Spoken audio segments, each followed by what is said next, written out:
한문도 교수님께서 총선 이후에 부동산 시장이 어떤 시나리오로 전개될 것인가, 굉장히 여러분들이 관심 갖고 계신 그 질문을 주셨거든요. 그 질문에 대해서 한문도 교수님의 10분 발제와 20분 토론 진행할 수 있도록 하겠습니다.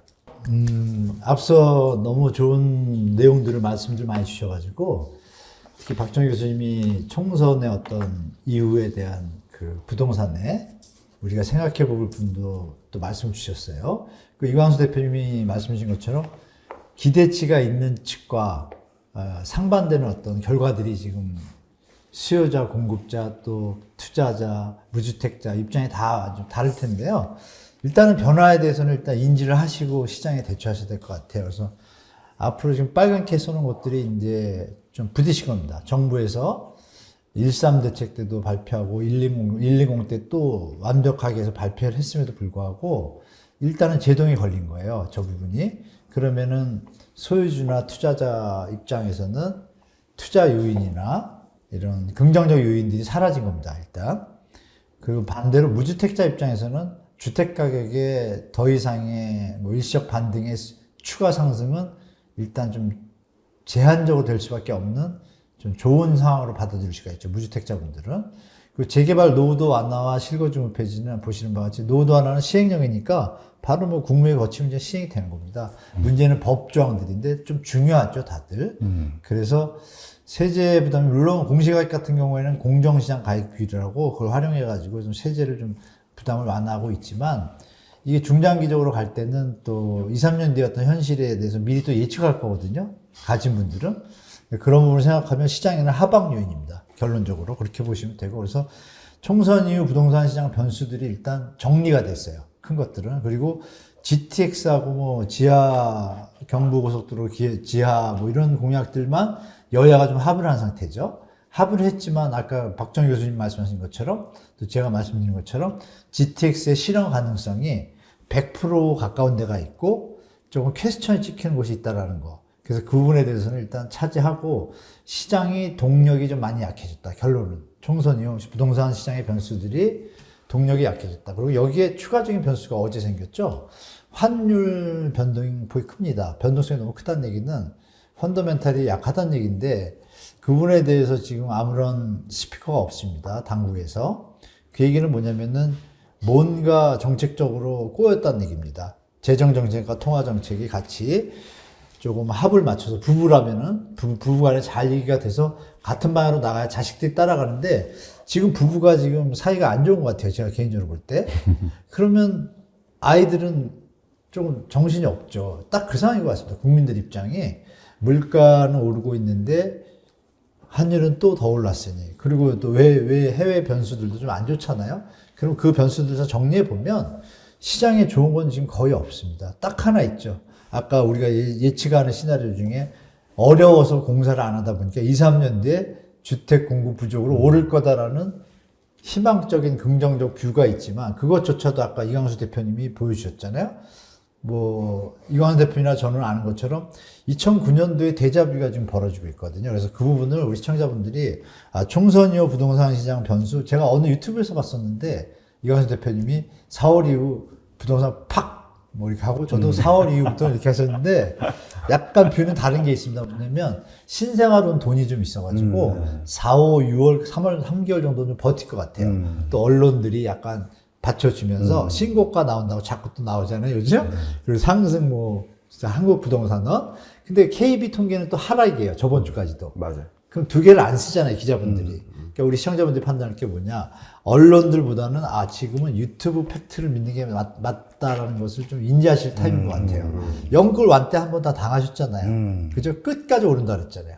내린다고 한 언론이 10%밖에 안 되거든요. 그러니까 우리 시청자분들은 샤프하시니까 그분을 잘 판단하셔가지고 굳이 지금 움직일 타임은 아닌 것 같다고 좀 말씀드릴게요. 그래서 좀 더 시장을 바라본 다음에 4, 5, 6월에 분명히 거래량도 더 받쳐주고 시장 지표도 오르는 걸 뜰 겁니다. 어떤 형태로든. 왜냐하면 주간 지표가 있기 때문에.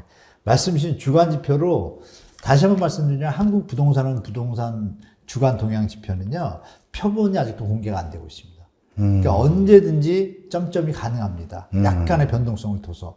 그 0.01을 하면 아시잖아요. 그죠? 10억이면 10만 원 뭐 이런 거 아시잖아요? 맞나요? 뭐 대충 100만 원, 10만 원이잖아요. 그 금액이 한 단지에 한 아파트가 움직인 걸 가지면 가중치를 써가지고 쓰는데 어느 단지를 조사하는지가 안 나와요. 그러면 우리가 KB 통계를 일단 믿는 게 더 나을 것 같다고 좀 말씀드리고, KB 통계조차 이런 부분이 있습니다. KB 통계 여러분 대출해 줬잖아요. 주택주담보대출이 KB 통계 그 시세거래표를 좀 참조하는데 은행들이 6억에 대출했는데 주택가격이 5억으로 내려왔어요. 그러면 신규 대출자는 5억에 맞춰서 받을 수가 있잖아요. 5억짜리니까. 근데 이거를 5억으로 낮추는 순간 원래 대출한 부분의 어떤 약간의 비율이 올라가잖아요. 부채 비율이. 그럼 그 부분에서 약간의 긍정적인 요인보다는 은행 입장에서는 부정적인 요인이 더 많아요. 그리고 이분한테 대출을 좀 더 더해줘야 은행은 대출을 많이 해야 수익이 나잖아요. 그러니까 어떤 일이 벌어지고 있냐면, 이건 뭐 실화입니다, 실화. 현장에서 분명히 6억짜리가 5억이 됐어요. 그게 안 바뀝니다. 계속 갑니다. 누가 조사 나오지 않는 한은 그냥 가도 뭐라 그럴 사람이 있어요, 없어요? 없어요. 그러니까 5억으로 하락이 됐음에도 주담보대출은 6억을 유지하려고 6억으로 유지가 되는 네. 성향도 있다. 그래서 이런 변수를 좀 생각해 보시고, 그래서 지금 모든 은행, 금융기관이나 이런 지표기관들이 약간 어느 방향성을 좀 가지고 있다는 걸 좀 보셔야 될 것 같고, 지금도 올랐죠. 서울도 보면 아까 전국도 올랐고요. 끄다리가 오르고 있습니다. 근데 올라간 선이 아까 우리 강수 대표님 말씀인 것처럼 반의 반토막 수준이에요. 그러면 힘이 약하다는 얘기고, 글로벌 금융위보다 약합니다. 자, 우리 전세가율 아까 말씀 나눴잖아요. 보시는 것처럼 이 중간에 빠진 데가 38%대가 그 2011년도, 12년도 그 글로벌 금융위기에 팍 빠졌을 때예요. 빨간색은 이제 서울이고요. 위에는 이제 전국이거든요. 그러면 좋을 때 보면 75% 평균 가요, 다. 65%는 기본으로 넘고. 근데 지금 서울은 54%고요. 지방도 지금 못 쫓아간 거예요. 70%, 80% 가까이 가야 갭 투자가 벌어지거든요. 근데 아까 우리 광수 대표님 말씀 나눈 중에 그 갭 투자 시절에 주택 가격이 10억이었다면 지금 20억이잖아요. 그럼 그 갭 투자 여러 번 더 약한 거예요. 그러니까 예전에 전세 가격이 받쳐주면 주택 가격이 오른다는 논리는 앞으로 시장에서는 극히 적용되기 쉽지 않을 것이다라고 저도 보고 있습니다. 아파트 매물은 계속 늘어나고 있고, 여기서 이제 재미있는 부분은 전세 매물이 줄잖아요. 그럼 뭐 왼쪽에 중간을 그림을 보시면 전세 매물이 줄다가 늘어나죠, 어느 순간에. 늘어나는데 매매 물량은 노란색인데 어때요? 내려오죠. 우리가 여기서 판단할 게 뭐냐면, 매매를 하려고 막 하다가 안 팔리면 어떻게 해야 되죠? 전세라도 놔야죠. 네. 그 현상이 벌어지기 직전의 모습이죠. 이것도 한번은 우리가 시나리오 한번 보시기 바라고, 이 와중에 여러분들이 생각하시기에 서울 같은 경우에는 뭐 전국적으로 35만 가구 입주하거든요. 꽤 많은 물량이에요. 그런데 서울은 아시는 바와 같이 강동구를 필두로 해가지고 은평구도 한 3천 개 들어오고, 하반기에 많이 들어오거든요. 강동구는 6월, 9월에 해가지고 한 4, 5천 개 들어오고, 결정적으로 11월에서 1월 사이에 둔촌주공구, 올림픽 파크포레온이 12,000개 오잖아요. 17,000세대가 강남 4구에 몰려있단 말이에요, 3구에. 그 영향이 역풍성 효과 분명히 날 겁니다, 제가 볼 때. 그때 2030, 40 분들이 처음 느껴보는 시장 모습을 한번 보시게 될 겁니다. 라고 예측하고 있습니다, 제가. 경매 지표는 좀 나아졌다고 합니다. 그런데 최근에 뉴스가 나왔잖아요. 경매 지표가 뭐 좋아졌다고 했는데, 수도권. 근데 전국은 그렇게 나아지진 않습니다. 중요한 건 낙찰가율도 중요하지만 낙찰률도 중요합니다. 낙찰률이 올라가야죠. 낙찰률은 빠지고 있어요. 그러면은 물건은 더 나오고 있잖아요. 물건은 더 나오는데 낙찰률은 더 떨어진다는 건 쌓이고 있다는 게 있잖아요. 그 와중에 그럼 낙찰가율은 왜 올라갈까요? 그 중에 좋은 것만 찾다 보니까 올라가게 돼 있죠. 이렇게 해석해야지 정상인데, 엊그제들 보도에서 뭐라고 나와요? 수도권 낙찰가율 몇 년 만에 뭐 86% 넘어 이러면서 마치 경매 시장은 선행 지표가 좋아진다. 그러면 경매 지표의 기본은 낙찰가율, 낙찰률, 물건 개수입니다. 이걸 같이 얘기해 줘야 돼요. 물건이 늘어나잖아요. 네. 그러니까 그 부분은 100% 믿으시면 안 된다라고 말씀드리고, 서울도 비슷합니다. 서울도 경매가 다시 올라가고 있고, 3월 달에. 임의 경매 건수인데요. 안 좋을 시절에 우리가 15만 건 달렸어요. 2008, 9, 10, 11년도에는 경매 건수가 15만 건인데, 우리가 주위에서 보실 건 여러분들이 갑자기 올라갔잖아요. 급하게. 선이. 급합니다. 그리고 아까 보신 것처럼 경매 건수가 늘어나고 있다 그랬잖아요. 갑자기 올랐는데 10만 초과했다고 보도에 나왔잖아요. 그럼 저게 10만에서 멈추냐? 제가 볼 때 앞으로 15만도 갈 수 있다. 그럼 15만 간다는 얘기는 뭐예요? 제가 그동안 말씀드렸던 완벽한 대세 조정이 시작될 수도 있다. 그 타임이 언제 올지 저는 올 거라고 좀 보고 있습니다. 개인적으로. 네. 그리고 서울특별시 모습을 보시면 패턴이 좀 이해가 되실 거예요. 쭉 몇 년 동안 유지 잘 되다가 선이 급하게 올라가지 않습니까? 이 급하게 올라간다는 게 좀 의미가 남다릅니다. 여러 가지 변동성이 여기서도 벌어지고 있거든요. 저게 완만해야 정부가 원하는 연착륙 시나리오가 가능한데 좀 변수가 많이 좀 생겼다고 보시면 되고, 임의 경매 건수입니다. 저게 중요한 건 임차권 등기 때 우측만 보여드릴게요. 임차권 등기가 어때요? 줄진 않잖아요. 전국 임차권 등기고 저 뒷부분은 서울, 경기도, 부산인데요. 보시면 임차권 등기가 다시 늘어나잖아요. 전세 대출 역전세 난다라고 하반기 때, 작년 하반기 때 그랬는데 정부에서 임대인들 대출 제도를 쓰니까 일단 약간의 완만하게 어떤 방어 효과가 있어가지고 내려오는 것 같다가 다시 지금 물건이 늘어나요. 저 추세가 지금 총선 이후에 5월, 6월까지 이어지면서 늘어지면 소유주나 투자자 입장에서는 오기 싫어하는 상황, 무주택자분들이나 청년들한테는 바라던 상황이 올 수가 있습니다. 국가적으로는 약간 신경을 많이 써야 될 타임이 올 거라고 저는 보고 있습니다. 자, 이 그림을 보시면은 이걸 제가 왜 올려놨냐면 이게 대자뷰입니다. 이게 지금 밑에서 보시면 거래량 2006년하고 해놓고 밑에는 19년 9월이라고 돼 있잖아요. 어느 순간을 제가 떼어다가 갖다 붙여서 딱 보니까 대자뷰인데 차이점은 뭐예요? 이걸 길게 보면 이게 전으로 들어가도 되죠? 보시면 이게 지금 현재 2006년부터 지금까지 거래예요. 보시면 맨 우측이 지금 약간 올라가고 있잖아요. 여기서 올라서 네. 저기를 우측을 갖다가 툭 떠가지고 왼쪽에다 붙인 게 저 그림인데 저걸 확대하면 저번에도 한번 보여드렸었는데 확대하면 이렇게 되는데 보시면 어때요? 거의 비슷해요. 거짓말같이. 아까 이광수 의원님이 얘기하셨잖아요. 되풀이 된다고. 되풀이 되는데 차이점이 하나 있죠. 2009년도 2.4 대책 때 하고 2023년도 1.3 대책하고 라인이 맞추면 저렇게 벌어지는데 효과가 어때요? 그때보다 낫죠. 이게 그럼 앞으로 이어지는 선의 형태를 보면 올라가는데 2010년도에 그때 다시 한번 또 활성화 대책을 던지거든요. 요번에 2024년도에 120 대책 던졌잖아요. 그러면 조금 쳐져서 조금 올라가는 것 갔다가 다시 내리잖아요. 저 뒤부터가 쭉 3, 4년 동안 이제 횡보 기간이거든요. 그래서 이 부분이 왜 이렇게 그림이 유사하게 갈까를 생각해 보시고, 이 인구 변화에 대해서 좀 말씀드리고 싶어요. 총선 이후 부동산 변화인데 총선만 볼 것이 아니라 이게 뉴욕타임즈에서 작년 7월에 나온 건데요. 제가 이걸 왜 가져왔냐면 해외에서 바라보는 시각을 아까도 한번 여쭤봤었잖아요. 네. 해외에서 바라보는 시각이에요. 심하게 얘기하면 한국은 끝났다예요. 말은 이쁘게 써놨는데 제가 군인 유모차라고 써놨잖아요.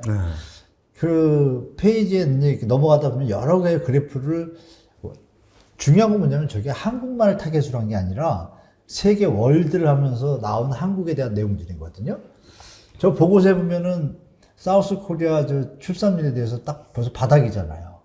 그리고서 군인 유모차라고 쓴 거는 우측에 저렇게 워딩으로 된 거를 제가 다 지우고, 저 말고 또 하나 있는데 지우고 그냥 키워드만 넣은 거예요. 그게 핵심이 뭐냐.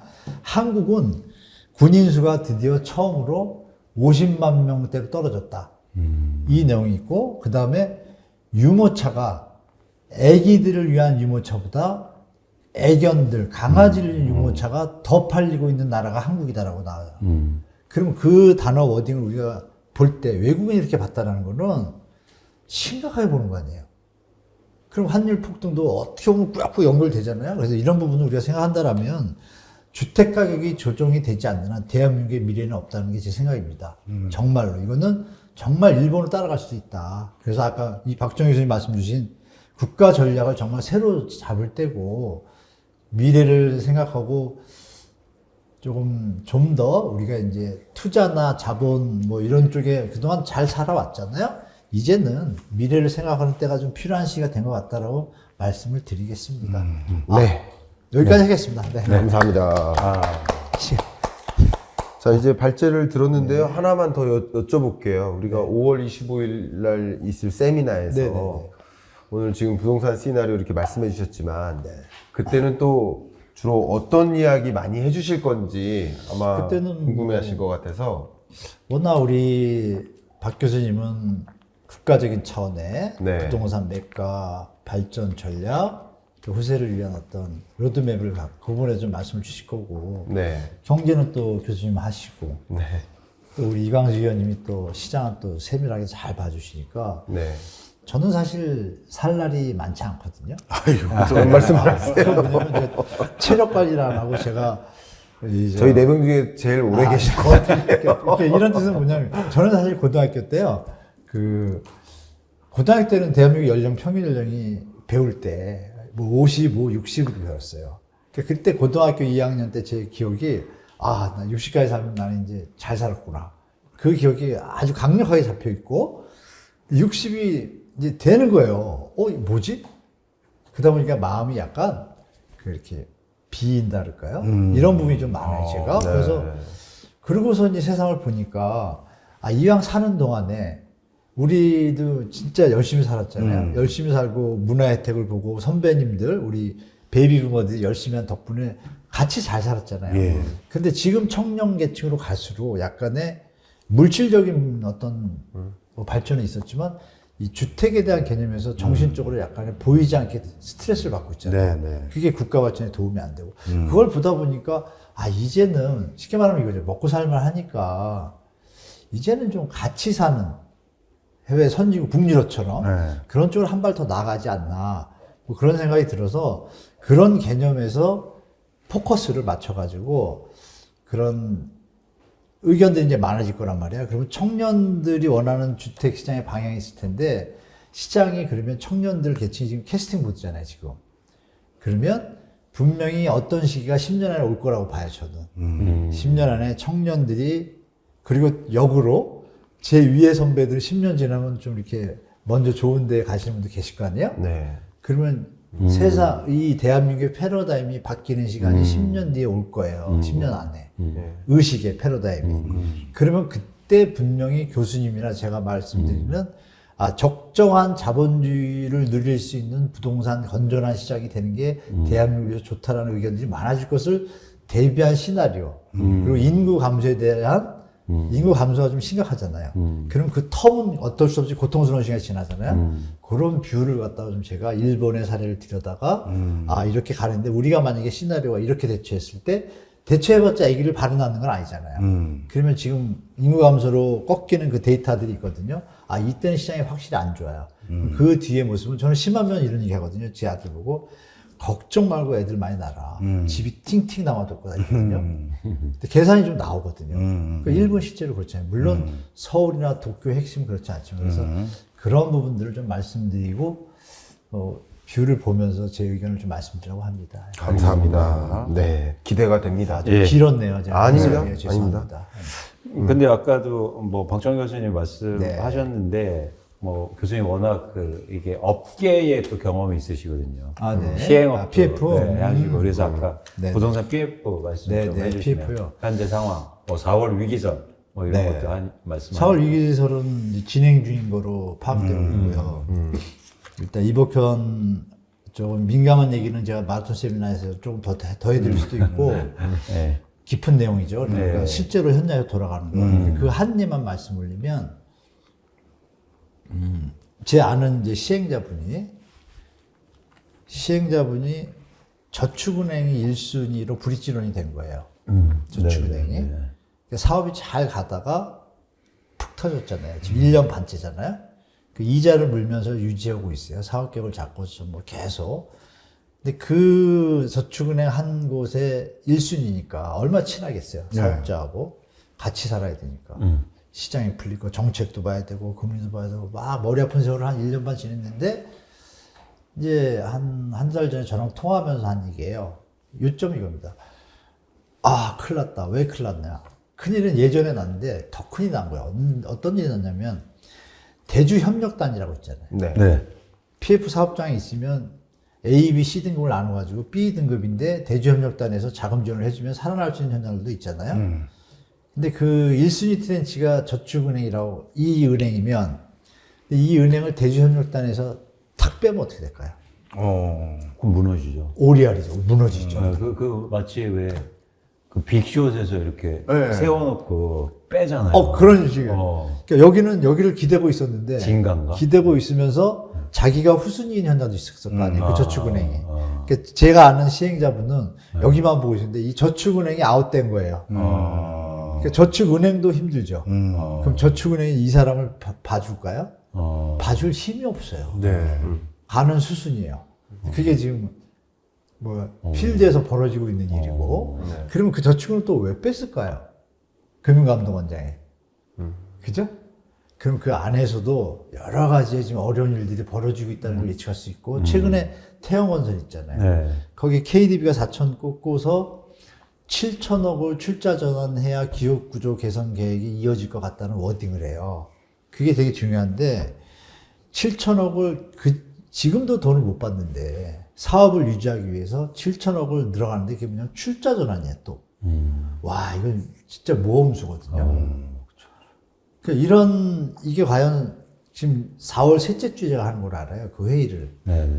그때 어떤 일이 벌어질지 저 감이 안 잡혀요. 물론 정부의 금감원에서 강력하게 뒤에 백 서포트를 해가지고 간다라면 모를까, 지금 약간 정신 없는 모습이 보이잖아요. 그런 상황에서 태영 회장님이 네. 갑자기 나 이거 못해, 마곡지구도 금리 갖고 다투거든요. 금리 재출자를 하는데 겨우 맞췄는데 이건 더 크잖아요. 그러니까 이런 부분들이 곳곳에 내관들이 좀 있고, 그리고 자본 잠식이 마이너스 1040%거든요, 지금 뜬 게. 그러면 사실 끝난 거죠. 제가 볼 때. 끝났는데 지금 안 끝냈잖아요. 끝나서 그거를 자본시장 논리에 의해서 빨리 분산을 하고 골드타임 때 정리를 했다라면 그게 도리어 시장에 도움이 돼서 다시 살아가실지도 모르는데 지금 다 붙잡아 놨잖아요. 그러니까 이것이 PF, 그래서 결론적으로 말씀드리면 저는 8월을 예측합니다. 8월. 네. 4월에 감사보고서가 나왔고 4월 감사보고서에 따라서 짜잘한 것들은 먼저 정리가 될 것이고, 소리 없이 언론에 많이 노출 안 되는 선에서 정리가 될 것이라고 보고, 이미 워딩들이 다 있어요. 그 타임 스케줄로 보면 금감원이 발표한 그 로드맵이 있어요. 로드맵을 다 제가 연결해 보니까 현장의 모습하고 연결이 되잖아요. 딱 연결이 되고, 또 하나의 시나리오는 마라톤 세미나, 방송에서 할 수 없는 거라서 그런 시나리오까지 겹쳐지니까 이건 이제 무조건 진행되고 있구나인데 볼륨의 차이는 있어요. 볼륨을 정부가 진짜 우리를 하면 정말 아슬아슬하게 큰 충격 없이 막는데, 잠깐 삐끗하면 그때 이제 정말 제가 볼 때 보물 터지듯이 터질 수 있는, 예를 들면 새마을금고 있잖아요. 네. 새마을금고가 청담동에 4천억 1순위 현장에 있는 거 있었잖아요. 그거를 빼려고 여러 번 애를 썼단 말이에요. 1순위니까 4천억을 뺐으면 새마을금고 현장 요번에 4곳이 지금 타겟인데 거기 도와주고도 남잖아요. 그죠? 근데 못 빼게 했어. 어디가? 새마을금고를 돈을 찾는 걸 못 빼게 하겠다고 워딩은 안 나왔지만, 갑자기 2달 동안 달라고 우린 받을 거야 했는데 갑자기 마지막에 연장해줬단 말이에요. 그 돈은 없잖아요. 그 돈이 있으면 이 부족한 지점협회 여기를 좀 메꿔주면 새마을금고 신용도가 좋아지면 수신이 좋아지고 긍정적인 건데, 이게 못 찾았어요. 이게 한두 개가 아니야. 4천억짜리, 3천억짜리. 1조를 갖다 돈을 받을 수 있는 걸 못 받는 거예요. 근데 그거를 하는 순간에 어떤 일이 벌어져요? 그 현장은 PF 부실이 돼서 경매를 들어가는 거예요. 그 결정적으로 공매, 그래서 다 달래가지고 대주협력단 협의해가지고 정리한 내용이 현장들 중에 770개를 갖다가 캠코에다가 공매를 토스했단 말이에요. 그래가지고 상반기에 작년에 한 200개 하고 그 첫 해에 200개 했거든요. 그 거래가 좀 한 반 정도 돼요. 30-40% 낙찰이 되고. 그러면 이제 자금 회수가 되잖아요. 근데 요번에 770건을 공매를 붙였어요. 사업장을. 12개 낙찰됐어요. 박살 났습니다.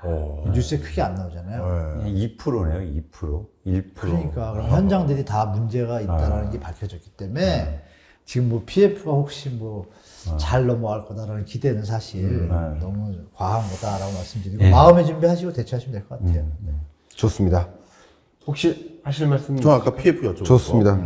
그러면 저는 이런 질문 한번 드려볼게요. 네네. 왜냐하면 인구 말씀 주셨고 또 부동산과의 관계를 이제 말씀 주셨기 때문에 네.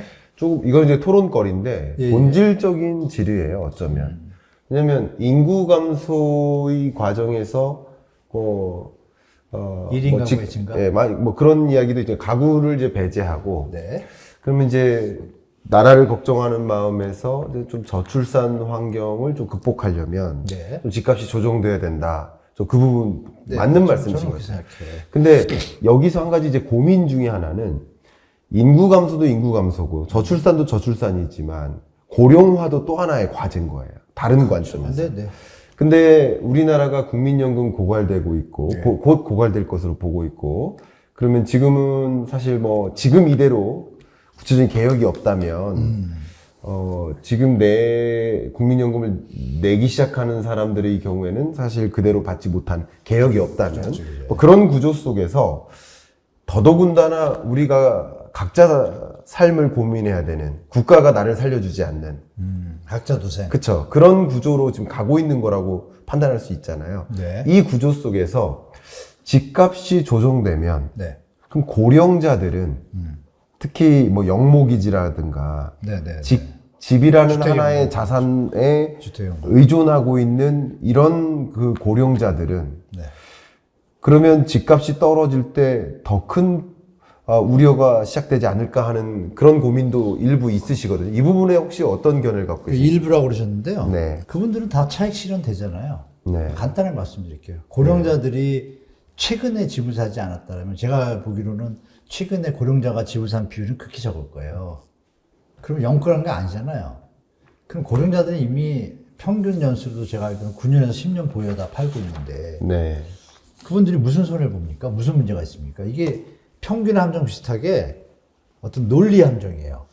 고령자들은 다 돈이 없는 것처럼 생각하는데 돈이 없는 분들은 집이 없어요, 대부분. 그렇죠. 자녀 보내고. 네, 네. 그걸 같이 묶어가지고 고령자들이 노인민고율 같이 문제가 높다고 생기면 저는 하니까. 이렇게 오해를 하게 하는 거예요. 그래서 그분은 그렇게 말씀드리면 조금 이해되실 거예요. 네. 정확하게 국가에서 그거를 지금 말씀하신 걱정하시는 부분 경제학적으로 예. 그런 부분을 국가에서 데이터로 지금 갖고 있단 말이에요. 그러면 노인들 중에 몇 프로가 주택을 갖고 있는데 어느 사람은 10개도 갖고 있네? 뭐 걱정할 일 있습니까? 심하면 뭐 그 사람은 도리어 아무 상관없잖아요. 그러면 고령자가 집값이 떨어져가지고 걱정하는 분들은 어느 분인 거예요, 도대체? 영끌을 한 것도 아닐 거고, 평균적으로 9년을 갖고 있었는데, 그동안 갚으셨을 거고, 그 데이터를 명확하게 보여주고, 네. 고령자가 위험해져서 국가에 말로 하지 말고, 데이터 다 있거든요. 국세청 다 갖고 있어요. 네. 그런 게 있어야지 이 대답은 연결이 되는 것 같고, 네. 국민연금 문제도 이제 하나의 어떤 요소인데, 국민연금 보세요, 여러분. 그럼 다른 나라는 어떻게 했는지 봐야 되겠죠. 자, 국민연금이 고갈이 됐어요. 그러면 돈을 안 주면 어떻게 돼요? 난리 나죠. 국가 뒤집어지죠. 네, 그러면 저희 고갈되기 약속했는데. 5년 전에 준비를 할까요, 안 할까요? 준비하겠죠. 네. 네. 어떻게 준비를 할까요? 빵꾸가 나기 시작했어요, 이거. 재정 지원을 해야겠죠. 그렇죠. 정답이죠. 그게 독일이에요. 독일이 빵꾸 나기 10년 전부터 계속 우리나라처럼 했어요. 근데 이게 잘 안 되잖아요. 세대 간의 것 때문에. 그러니까 결론을 택한 게 뭐예요? 아이고, 재정에서, 세금에서 메꾸자. 그럼 세금 걷고 이런 과정 속에서 개정 처리하면서 가능을 하잖아요. 그럼 후세들한테 명분이 되잖아요. 그렇게 지금 가고 있어요. 네. 그러니까 저는 국민연금 개혁 얘기할 때 속으로는 뻔한 수인데 내가 죽은 다음에 분명히 이거 나라에서 돈 대줘가지고 후세들 못 받을 분들 걱정하는 분들 나라 돈으로 분배해서 가고 들어오는 돈이 적으니까 세금을 더 투입해 줄 거 아니에요. 왜? 그래야 국민연금 제도가 유지가 되잖아요. 그거 하나가 없어지는 순간 시스템이 문제가 되잖아요. 그러니까 답은 나왔는데 그걸 가지고 이 얘기가 또 어떻게 될지 모르겠지만 제가 볼 때 국민연금은 이렇게 하면 정말 아이러니한데 걱정할 거 없다. 국가가 책임진다. 네. 그렇게 말씀드릴게요. 좋습니다. 그런 부분이 하나 있습니다. 예. 그 흥미로운 지점이 있는데 네. 이렇게 교수님께도 말씀하셨는데 우리나라가 고령 세대가 부동산 비중이 굉장히 높아요. 많죠. 65세 맞아요. 이상 가구가 부동산 자산 비중이 81%입니다. 그렇죠. 근데 진짜 재미있는 게 부채 비율이 8%예요. 그거 맞잖아요. 그 부동산이 부채도 그쵸. 이루어지지 않고 있어요. 네. 근데 그 고령 세대 가장 큰 문제점은 그쵸. 뭐냐면 다른 자산이 없어요. 네. 그러니까 부채가 그렇죠. 없는데 그 대신에 부동산만 갖고 있어요. 그렇죠, 맞아요. 근데 핵심이에요. 네, 근데 그래서 여기에서 변화가 일어날 거예요. 그쵸, 그쵸. 왜냐면 쓸 돈이 없으면 어떻게 해야 됩니까? 그러면 부동산을 처리해야 돼요. 그 과정이. 주택연금제도 있잖아요. 근데 주택연금이 예산이 지금은 그러니까요. 묘해요. 그지? 맞아요. 정확하세요. 근데 교수님 한번 생각해 보세요. 정확하세요. 주택연금은 아니, 정확해요. 네. 주택연금 그 시점에 평가를 한단 맞아요. 말이에요. 손해 근데 만약에 맞아요. 가격이 떨어지면 국가는 엄청난 빚을 얻게 됩니다. 맞아요. 그래서 사실 예산을 무작정 늘리기도 힘들 거고 사실 큰 문제인 거죠. 근데 문제거리요. 어쨌든 정확하시죠. 어쨌든 고령화가 되면서 아까 교수님이 말씀하신 거 고령화가 되면서 저는 어떤 변화가 있을 수 있냐면 고령 세대가 갖고 있는 집을 많이 내놓을 수 있다. 근데 그걸 누가 사줄 거냐가 이제 관건인 거죠. 정부가 잘해야겠죠. 우리 교수님하고 이렇게 다 그러니까요. 하면 다 만들 수 있어요. 그러니까 이게 네. 진퇴양난입니다. 맞습니다. 네, 그러니까 이게 그죠? 시각이 네, 좀 네. 정확하게 보셔야지 잘못 네. 보시면 네. 시장 못 판할 수 있어요. 잘못. 좋습니다. 이광수 대표님이 그 노인분들의 그 자산 보유 현황, 뭐 데이터도 다 정리되고 또 저도 그런 뷰를 갖고 있으니까 이런 부분이 마라톤 세미나 그때 노인에 대한 주택 시장에 주택을 많이 갖고 있으니까 이 시장 변화가 나오잖아요. 네. 이거를 제가 강수 대표님 얘기해가지고 대표님이 하시던 제가 하시던 그 뷰를 하나 또 시청자들 좋습니다. 그 뭐죠 참여하신 분들한테 좋네요. 알려주면 좋을 것 같아요. 네, 좋습니다. 맞습니다. 그렇죠? 네. 정말 이 많은 분들이 이 영상을 시청하고 계시지만 또 일부는 나 이거 이제 나는 이제 지금 고령자로 진입하거나 나는 이미 고령자인데 나 그러면 집을 어떻게 해야 되지? 뭐 이런 고민들도 굉장히 많으시거든요. 그분들 많죠. 입장도 많아요. 또 좀. 그러니까 이제 이 영상을 보고 우리는 같은 말씀을 나누지만 맞아요. 이 이야기를 들으시는 분은 또 제각각의 입장이 다르기 그렇죠. 때문에 특히 나 이제 은퇴했는데 나 집은 하나인데 그러니까 여러 가지 고민들이 있으시단 말이에요. 그분들에 대한 뷰도 좀 전해드려야죠. 그렇죠. 맞아요. 그런 관점에서 우리가 뭐 오늘 뭐 30분 동안 지금 말씀 못 나눈 그런 뭐 구체적인 이야기들을 오신 분들과 좀 토론을 네, 더 통해서 하면 되죠. 예. 예. 어. 뭐 각각의 질문들 그리고 의견을 드린다면 저희가 마라톤 세미나를 할 때 여러분들 각자 질문을 좀 준비해 오시는 게 좋습니다. 그냥 들으러 오시지 마시고 여러분 각자 고민하고 계시는 부동산이나 경제와 관련된 그 질의를 하나씩 적어 와서 또 토론에 임해 주시면 더 도움이 되지 않을까 생각합니다. 그리고 미리 알려주시는 방법도 있잖아요. 네. 질문을. 그죠? 그렇습니다. 그래서 토론에 신청하신 다음에 네. 질문을 미리 알려주시면 저희가 더 좀 충실한 답변이 그렇네요. 가능합니다. 예.